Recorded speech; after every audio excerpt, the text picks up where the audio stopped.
Welcome.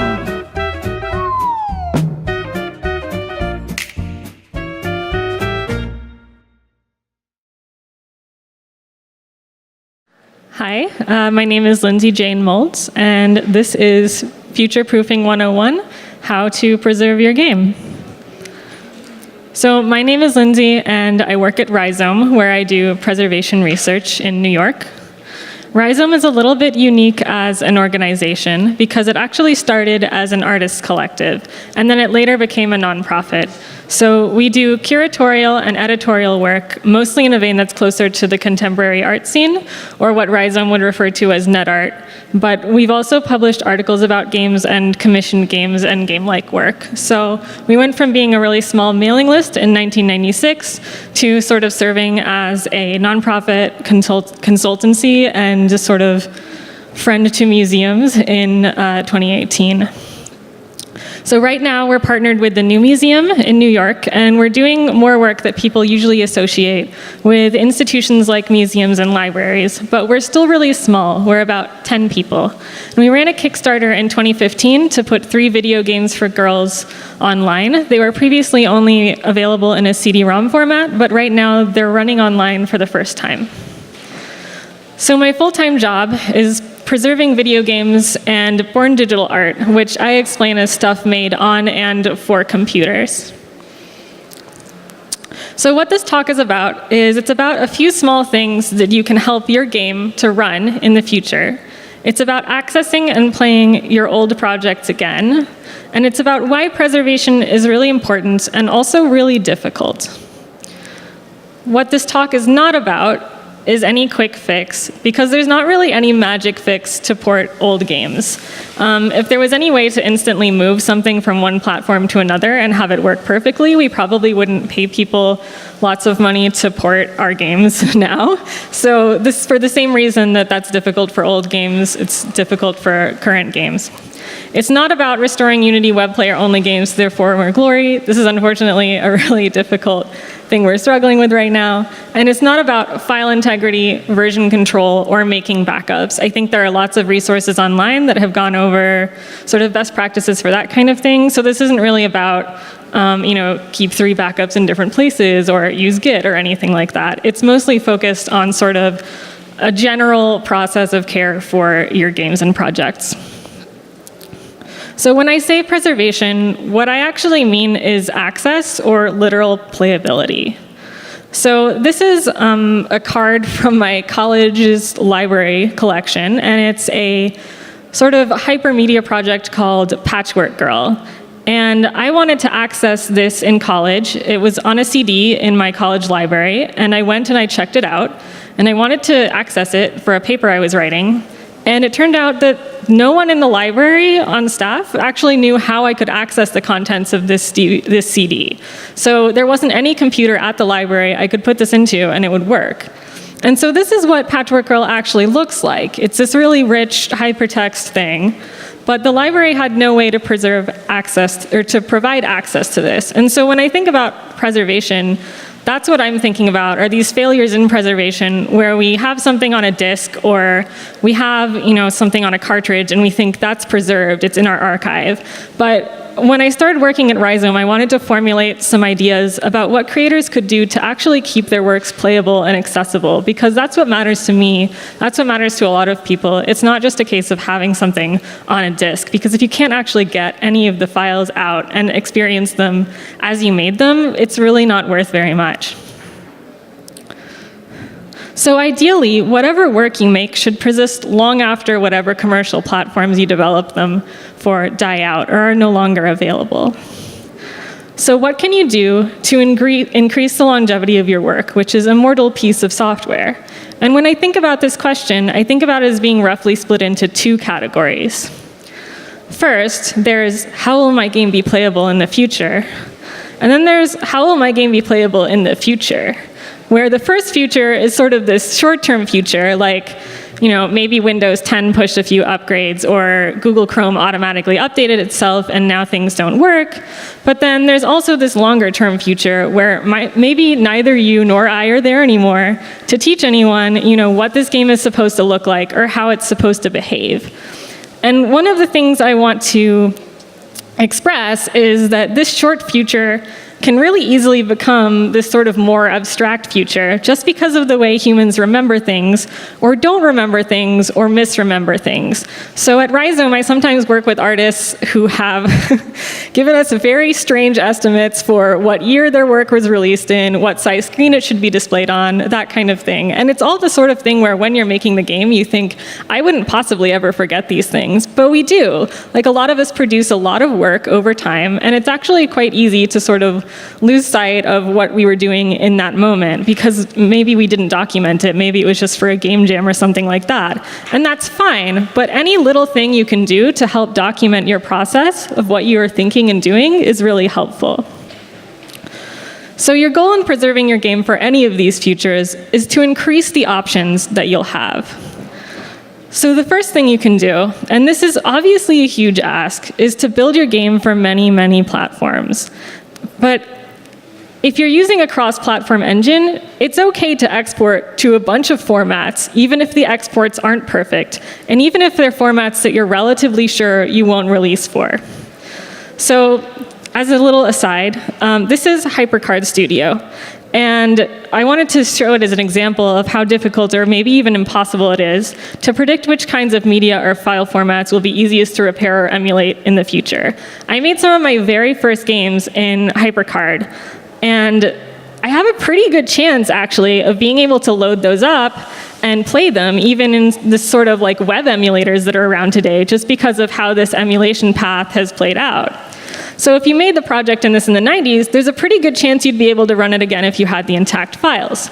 On the other hand, a bunch of my favorite games are still online in Unity web player format, and this is what anything that uses that NPAPI plugin format looks like if I load it up in any of the 3 browsers I have on my computer. So Unity web player, much more recent technology, but it was deprecated by browsers moving forward from these established standards. And it just sort of broke a bunch of web media that use these old style plugins. There wasn't like an email that went out to anybody who had their game uploaded on Itch or somewhere else using this format. It just sort of slowly decayed. So when I first started working in software preservation, I was surprised that some of the more recent technologies are some of the more difficult ones to get running. So both of these formats were widely used commercial technologies, and one format today is really easy to emulate, and the other takes a lot of jumping through hoops depending on what operating system you're on or what kind of formats you still have the project in. So, is there any pattern to determine which platforms will survive over time? Is there any way we can sort of predict this? And a little bit, sort of these, what I'm calling open ecosystems here, it's sort of a loose definition. I think of it as being ones that are built on or around open source software and have large communities of support. But they're also really annoying to produce functional builds for, right? Like, I think anyone who has tried to export something to Android has probably been frustrated by how many different UI sizes you would need to support. And Linux is like, okay, if you get it for free, but also if you're making a commercial game, the amount of support you have to provide for such a small portion of the desktop market, that might not be worth it to you as an independent creator, and that's fine. But also, what makes these formats really annoying also makes them easier to recover your work on. So if you load up something in Linux and it doesn't work, you have a lot of options and room to experiment. So if you have a build that you've made for Linux, it might give you a little more wiggle room in the future if you actually want to see your game working again. So the sort of corollary to one is build for many, many platforms, because the builds don't have to be perfect, and they maybe don't even have to be good. If this is going to be the only way that you can experience your work in 10 years, it's a lot better than nothing. So you don't need Game Center integration, Steam integration, any of that stuff. All you need is a build. The second thing you can do is to document your game in as many ways as possible. So this should include photographs or video of someone playing your game, if that's at all possible, just because that will give you so much more insight in a few years, especially if it has any kind of custom input or controllers. This is Hello Operator by Mike Laserwalker, who's probably here. Hi. This is a game that runs on a real functioning 1920s switchboard. Well, it's functioning now because Mike fixed it. It's a 1920s switchboard, And this is custom hardware that's going to be difficult, if not impossible, to preserve, right? This is literally unique hardware. The software component, okay, we know how to use version control, we can back it up, that's fine, but the hardware component is really difficult. So in the case that someone else wants to replicate the hardware or create something like it, it's helpful to have as much photo and video documentation as possible. And Mike has a really excellent developer blog that showed this entire process. And a lot of times we make developer blogs for other developers or for our audiences, but they can also serve as really interesting and helpful documentation for someone who's trying to run your game on a different platform or is trying to piece something back together, including you in X number of years. So I want to back up a little bit and talk about this future, and how some of these things really might not be obvious to us in the future. So these are two kinds of input devices I've used in my life to play games that were absolutely commonplace to me at the time, or maybe actually not so common. This sort of rollerball mouse I used to play a lot of point-and-click adventures when I was a kid, and then on the right is this Apple Magic trackpad that I used at work and literally haven't seen anywhere else. And potentially both of these will make even less sense to people who see photographs of them in a few years. So if you're exhibiting your mouse with a scroll wheel or with side buttons, or if you recommend a specific controller, it's worth documenting these things somewhere too, even if they're completely obvious now. Because if you think about how quickly we adopted touch input, and then think about how quickly these standards for input could change again in the future, it really is worth writing down. Another thing that will happen in the future is that preservationists won't have a lot of cultural context for what's happening. So if you went to the Vaporwave talk that opened the festival, we know that scholars will be trying to write papers about Vaporwave, trying to put together scraps of what was happening in independent games in 2018. They'll have very little context. And this is a screenshot from Memory of a Broken Dimension, which is a beautiful looking game, documented very well on its own site with lots of pictures and video. But it definitely made me think about how distorted aesthetics would look to preservationists in 20 years if we weren't here to explain them. So if we have heavily shader-based work, how will we know it's performing as intended on really different hardware in the future? And unless the work is documented, it might be difficult. So this is a screenshot from Cybertown, which wasn't made by the same folks who made Second Life, but it was kind of a precursor to it. It used virtual reality modeling language, which was sort of this like 3D modeling language that defines spaces in the mid-90s web. And with works like this that are made in 1996 or 1997, I often have a lot of trouble telling whether the textures are actually showing up, because there are so many of these flat textures that are just one color. And I can't, predict what the equivalent problem will be in 25 years, but it's something that the people who made this probably weren't thinking of at the time, but to us now in the future, it's really difficult to discern. So now I'd like to transition to talking about tools that you can actually use to preserve your software. So the first one is Web Recorder, which I admit, yes, it is a product that we make at Rhizome, but it's a free open source project, and you can use it online without downloading anything.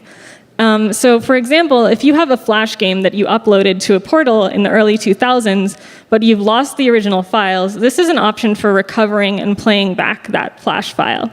So if you've ever tried something like File, Save, Page As in your file menu when you were using your browser, and you've been really frustrated by the output, this is a much more sophisticated approach to that. So you have a much better chance of preserving JavaScript, Flash functionality, or other plugin functionality if you use this. You can also browse and archive with an older browser. So you're not limited to just using whatever is functioning natively in your own browser, because it actually gives you this frame where you can use an older browser to look at games or any other content and save it. This is, nope. Is that gonna, hold on one second. Yeah, so this is a little demo of what the Web Recorder interface looks like. So you can select what browser you want to use. Here it's a version of Firefox that still has Flash capabilities. And then I'm going to load up Zombo.com, or Zombo.com, which is a parody Flash site that just loads a loading bar forever. It has some interesting music. And so you can save that. That saves the Flash file. and then you can actually go back and view it. And so this is happening offline. You can actually go back and view this archive offline. Okay. So you might say, Lyndsey, what if I don't have a web game and I just have a binary that's already broken? So you sort of have a couple of different options for approaching recovery here. Emulation or using a virtual machine. It took me a really long time to actually understand the difference between these two. I think as a kid growing up, I certainly knew what emulation was on some level, but actually the technical details of it eluded me. So emulation is when you have some part of your stack that's actually pretending to be hardware. So it doesn't rely on the CPU being able to directly execute the game code or media code. But a virtual machine is more like it provides an environment where there's some translation happening so that the computer can understand how to execute the code that you're giving it. And I can't really provide much of a start for emulation right now just because the paths are so different depending on what kind of build you have and the file that you're actually trying to make run. But what I do suggest for VirtualBox, this is something I do a lot when I'm working at Rhizome, for making a virtual machine, download VirtualBox, and if you have the computer resources for it, you can allocate a part of your computer's processing and memory to sort of create a little computer inside your computer, and put something like Linux on that, and then start building up dependencies within it to see if you can get your game to run. It sort of gives you a sandbox. If you have a pretty beefy computer, you'll be able to play around a little bit. And of course, neither of these options are necessarily going to get you the kind of performance that your game originally had when it was running natively. You might not ever end up with anything that is of the quality that you would want to redistribute, but it would certainly give you something if you just wanted to see your game again, or if you wanted to show it to someone to remake or port. And so that sort of brings me around to, in these cases where we do have emulation that's really, really good, where the hardware that we have today is totally making up for the shortcomings of emulation in terms of processing, why do we keep getting really weird ports like this port of Final Fantasy VI? I think a lot of us probably played Final Fantasy VI growing up, maybe some of us on an emulator. But we know from that experience that these games work really well in emulators. So why is it that we keep getting these really weird mobile ports, which obviously recreating a classic game is hard. There's a bunch of text clipping, performance issues, save issues, new typos. But why are we trying to recreate this at all if it worked in the first place? And I can't tell you because I don't work at Square Enix, but I can guess that it's because in these cases, when we make these games, we really only have the rights to the sliver of the software that we produced on the top of that big stack of software that's actually running these games. And so that makes it really difficult to work out licensing to redistribute emulated versions of these games. So, yeah, you've probably guessed by now, but piracy has actually sort of been at the forefront of preservation research. People who pirate software and pirate games can do a lot of things that people who work in preservation labs can't do legally. And this makes so much sense once you start thinking about it. Tools like emulation have totally valid uses, and corporations in a lot of cases see being able to run the software you own or even made infinitely as infringing on their ability to make money. So yeah, even we're at the mercy of a lot of corporations. A lot of our work wouldn't be possible without proprietary engines, but even if they don't see preservation as a threat, sometimes their lawyers do. So it's really impossible for me to give you advices about what kind of approaches are fully legal when you're trying to recover your own games, especially because intellectual property is something that's treated differently in so many different countries. So in the US, we're lucky in that the Copyright Office is slowly expanding official definitions of fair use to allow us to use like emulation and some other things like potentially DRM circumvention in order to preserve software. But in other countries, that might not be the case. So in summary, a bunch of small efforts here and there in things like documenting, making builds for a bunch of platforms, that's the best way to ensure that your game will work on different platforms or some platform in the future. And it's okay if it's just a low-hanging fruit. We're spending time trying to make these things, sometimes even just in a weekend, and any effort that you can put forward to that and just stick it in your repository that you're saving your code in anyway, it'll help a lot in the future, and it's a lot better than not having anything. So there's no 100% foolproof way to preserve your game or guarantee that it'll run in 1 or 10 or 100 years, but we can certainly try. Thank you.